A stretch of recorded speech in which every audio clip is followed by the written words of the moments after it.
సాధు పరామర్శం కాగానే తమలాగే అంతా అనుకొని వారు విశ్వసించే వాళ్లల్లో అసాధువులు బంతి కట్టి నిల్చున్నారు. వాళ్లల్లో ఓ ఇద్దరు నీతికారుని దృష్టిలో పడ్డారు. వాళ్ళు రాహుకేతువుల్లా కనబడుతున్నారేమో. ఆ ఇద్దరిలో సూర్యుణ్ణి పట్టుకునే రాహువులాంటి వాడు కుమిత్రుడు. లోకంలో అందరినీ సాధువుల్లా నమ్మి మోసపోకండి. రకరకాల జనం ఉన్న ఈ సమాజంలో ఎందరో మంచివారు ఉన్నారు, చెడ్డవారు ఉన్నారు. వాళ్లను ఎవరెవరో తెలుసుకుని జాగ్రత్త పడాలి. మిత్రుల్లా నీ వద్ద చేరతారు. అయితే ఆ మిత్రుడు మంచివారో కాదో తెలిసేది ఎట్లా? కాస్త కాలం గడిస్తే సరి, రంగులు బయటపడతాయి. అంతవరకు కాస్త ప్రకబెదురుతో ఉండాలి. మిత్రుల్లా కనపడతారు, కానీ వీరు అచ్చపు మిత్రుడు కారు. అందుకే కుమిత్రుడు అంటున్నాడు. మర్మాంత పరిహాస యావత్క్రియమాత్తభద్రకృత్యంచ స్మరణంచ దుష్కృతానాం త్రీణి కుమిత్రస్య చిహ్నాని. గుండె తూట్లు పడేట్టు పరిహాసాలు చేయటం, వాళ్ల అవసరాలు తీరే వరకు మంచి చేస్తూ ఉండటం, ఎప్పుడో జరిగిపోయిన తప్పుల్ని నెమరువేస్తూ ఉండటం, ఈ మూడు కుమిత్రునికి గుర్తులు. పరిహాసం హాసజనకం. పరిహాసం చెయ్యొచ్చు.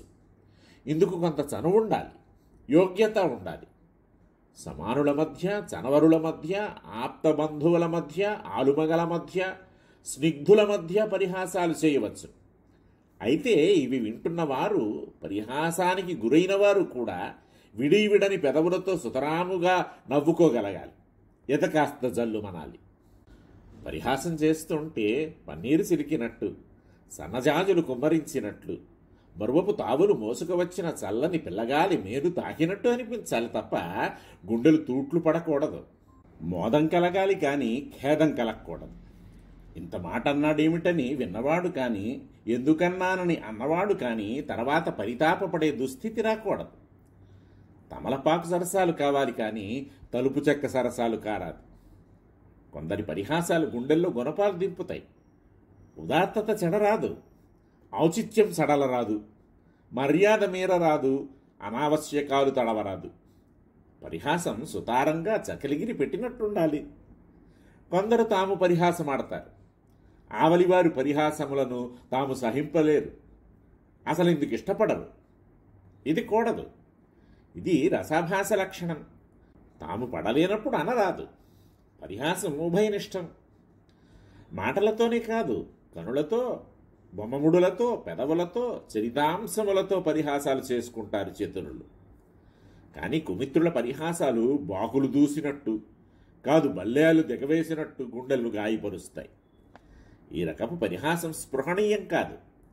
ప్రాణాంతక స్నేహం లాంటిదే మర్మాంత పరిహాసమును. ఇక రెండో లక్షణం, వీరు ఏదో అర్థించి మరీ మైత్రికి దిగుతారు.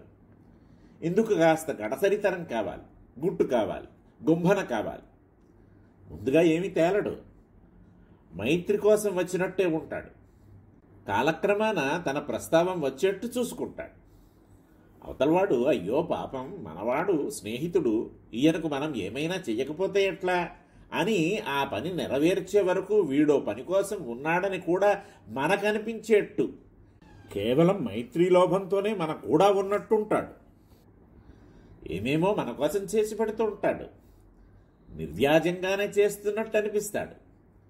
బతికి ఉన్నంత వరకు ఈ స్నేహం ఇట్లా తావులు సిగ్గుతూనే ఉంటుంది అనిపించేట్టుంటాడు.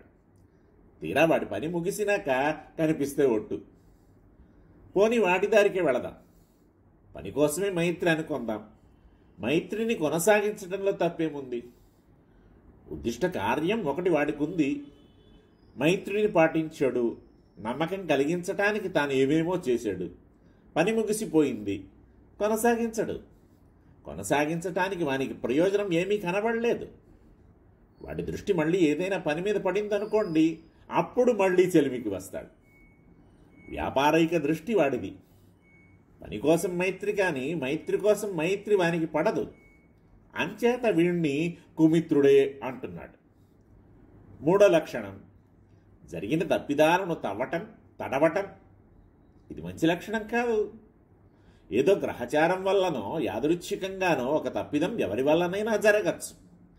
దానికి హార్దంగా పరితాపము పడవచ్చును. అయ్యయ్యో అని నొచ్చుకొని వచ్చును. సరేలండి అనేశాం.